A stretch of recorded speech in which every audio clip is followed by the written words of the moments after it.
নমস্কার শ্রোতা ও বন্ধুরা, আমার চ্যানেলে আপনাদের জানাই সুস্বাগতম। আজ আবারও একটি দুর্লভ রাজযোগের ফল নিয়ে উপস্থিত হয়েছি আপনাদের মধ্যে। আজকের আলোচনা হবে বিগত ৪৮ বছর ৫ দিন পরে একটা দুর্লভ নবম পঞ্চম রাজযোগ সৃষ্টি হইয়াছে।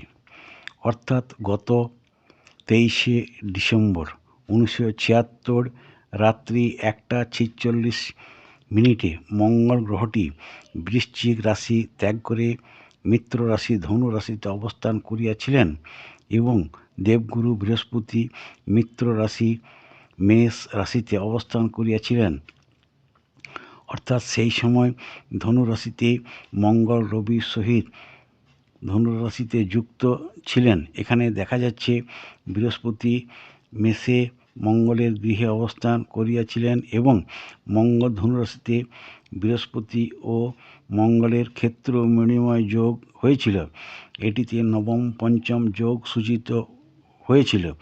বর্তমানে ওই রবি যুক্ত মঙ্গলের সাথে দেবগুরু বৃহস্পতির সাথে 28শে ডিসেম্বর 2023 মঙ্গল গ্রহটি রাত্রি 12:22 গতে ধনু রাশিতে রবির সহিত যুক্ত হইয়াছেন।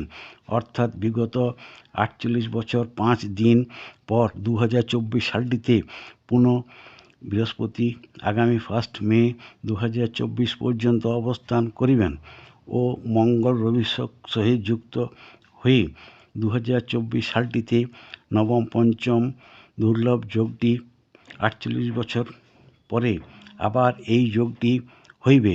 এই যোগটি সকল রাশির পক্ষে শুভ ফলপ্রদায়ক হইবেন, তবে 5টি রাশির পক্ষে বিশেষ শুভ ফলপ্রদায়ক হইবেন, যেমন মিথুন রাশি, কর্কট রাশি, তুলা রাশি, কুম্ভ রাশি ও মীন রাশির পক্ষে। প্রত্যেক রাশির জন্য প্রচুর ধনলাভের যোগ পরিলক্ষিত হয়। তাছাড়া সামাজিক পদমর্যাদা, মান সম্মান বৃদ্ধি, যে কোনো শুভ কার্য হইবার সম্ভাবনা বিদ্যমান। এবার দেখা যাক কোন কোন রাশির জাতক জাতিকাদের জীবনে বিরাট শুভ প্রভাব পড়তে চলেছে। মিথুন রাশির জন্য ধনধান্য লাভের যোগ পরিলক্ষিত হয়। কর্কট রাশির জন্য কর্মের শুভ ফলপ্রাপ্তি সম্ভব, তবে প্রেমিক প্রেমিকাদের প্রণয়ভঙ্গ যোগের পরিলক্ষিত হয়। অর্থাৎ উভয়ের মধ্যে 2024 সালটিতে মতবিরোধ বা মনোমালিন্য হইবার সম্ভাবনা থাকে। সুতরাং সতর্কতা অবলম্বন করা কর্তব্য। তুলা রাশির জন্য ঐশ্বর্য লাভ ও প্রচুর অর্থ লাভের যোগ পরিলক্ষিত হয়। কুম্ভ রাশির জন্য স্বাস্থ্য বিষয়ে চিন্তিত থাকিবার যোগ থাকিলেও আবার ঐশ্বর্য লাভ হইবার সম্ভাবনা থাকে। কারো কারো ক্ষেত্রে জমি জমা বৃদ্ধি হইবার সম্ভাবনা থাকে। নূতন বাড়ি বা বাড়ি সংস্কার হইবার সম্ভাবনা থাকে। মীন রাশির জন্য একদিকে শনি সাড়ে জন্য অনর্থের যোগ থাকিলেও দেবগুরু বৃহস্পতি রাশির ধনস্থানে অর্থাৎ দ্বিতীয়ভাবে অবস্থান করাতে প্রচুর অর্থলাভের যোগ পরিলক্ষিত হয়। প্রতিকার প্রসঙ্গে যদি বলা যায় তাহলে মিথুন রাশির জন্য 10মুখী রুদ্রাক্ষ পরার পরামর্শ দেওয়া যেতে পারে। 10মুখী রুদ্রাক্ষ হল 10 অবতারের প্রতীক।